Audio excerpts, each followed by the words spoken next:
My wife pushed for an open marriage, got pregnant, and now expects me to stick around.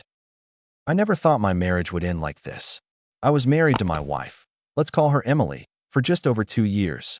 In the beginning, we were young, carefree, and absolutely obsessed with sharing little pieces of our lives with each other. Emily would send me at least 20 videos a day, funny clips, quirky challenges, random TikToks. I loved it. I loved us.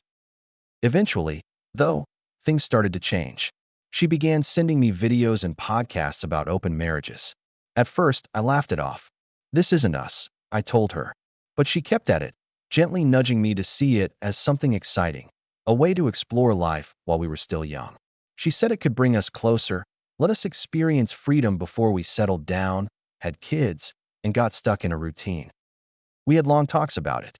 I wasn't totally convinced, but over the months, her persistence wore me down. Finally, I agreed to try it. But on one condition, we would set rules. And we did. Any intimacy with others had to be protected.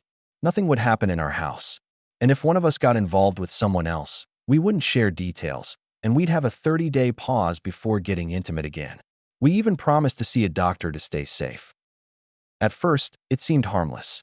Emily would go out on Friday nights, come home late, and tell me about her dates. Nothing physical happened with anyone else at our place, but I could tell she was enjoying herself. I tried it too, went on a few dates myself, but every single one fell apart when people realized I was married. So I stopped. Meanwhile, Emily kept dating. At first, it was casual, but after about a year, things got weird. She started staying out later, coming home exhausted, and I noticed marks on her neck and shoulders that hurt me more than I expected. I reminded her of the rules. She ignored me. She was excited about her other life, and I felt more like a roommate than a husband. I tried to cope. I exercised, focused on work, even went for long walks just to get some peace and quiet. Emily didn't notice, too wrapped up in her fun nights. 5 months into this routine, I realized I couldn't keep sacrificing my happiness for hers. I couldn't keep pretending everything was fine. Our 4th anniversary came, and I tried to celebrate. I took the day off, cooked her favorite meal, cleaned the house. But when she got home, she dressed up and told me she was heading out to a bar with friends. She completely forgot our anniversary. I was devastated. The next morning, she hadn't come home. She broke our boundary, no overnight stays elsewhere. I texted her. No response. She finally called, claiming she had just closed her eyes and accidentally fell asleep. I didn't buy it. I reminded her I was done. She started begging, promising she would never see the other guy again. She wanted to reconnect, to close the marriage. But by then, I didn't want anything to do with her. I had no desire to be with her. She was trying to rekindle something that was already dead. Then came the bombshell.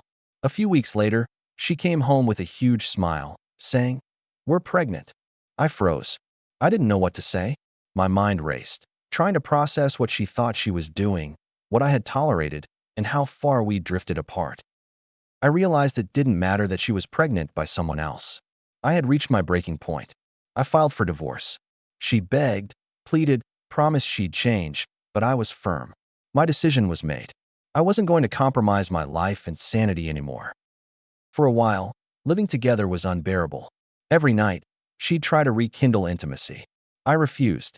She'd cry. I'd go for a run to clear my head. Our dynamic became cold and mechanical, each of us trapped in our own worlds. We went through court-mandated counseling. It was awkward, painful, and honestly pointless. She wanted me back. I didn't. I just wanted the whole thing over. Eventually, the divorce was finalized. Her parents came to take her and her things. She still tried to contact me through friends, even though I had changed my phone number and deleted social media accounts. I needed distance. I needed freedom. Now, months later, I'm starting to rebuild. I focus on myself, my hobbies, and the people who matter in my life. The marriage, the betrayal, the chaos, it's behind me. I've forgiven her, but I won't forget. I've learned my boundaries, my worth, and that I deserve a partner who respects me. Sometimes I think about what could have been if I'd left earlier, if I hadn't been so patient, so hopeful. But regret doesn't serve me. I focus on the future.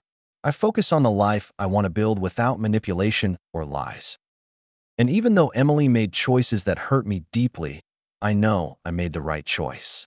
No one can steal your peace unless you let them. This story isn't just about betrayal or revenge. It's about reclaiming your life, asserting your boundaries, and refusing to accept behavior that diminishes your worth. I've shared this not to shame her or to boast, but so that anyone watching can see that even after deception, even after manipulation, you can rise above and take control of your life. Divorce isn't easy, and the emotional scars linger, but the lessons are invaluable. I've learned what I will and won't tolerate, and more importantly, I've learned that I can be happy without someone who disrespects me. Now, I'm focusing on me, my friends, and family. I'm pursuing goals I put aside for someone else. And slowly, day by day, life is starting to feel like mine again. To anyone going through something similar, stand firm, respect yourself, and don't settle. Your happiness matters. And no one, no matter how persuasive, should ever convince you to sacrifice it. Thanks for watching. Hit that like button and subscribe for more wild stories.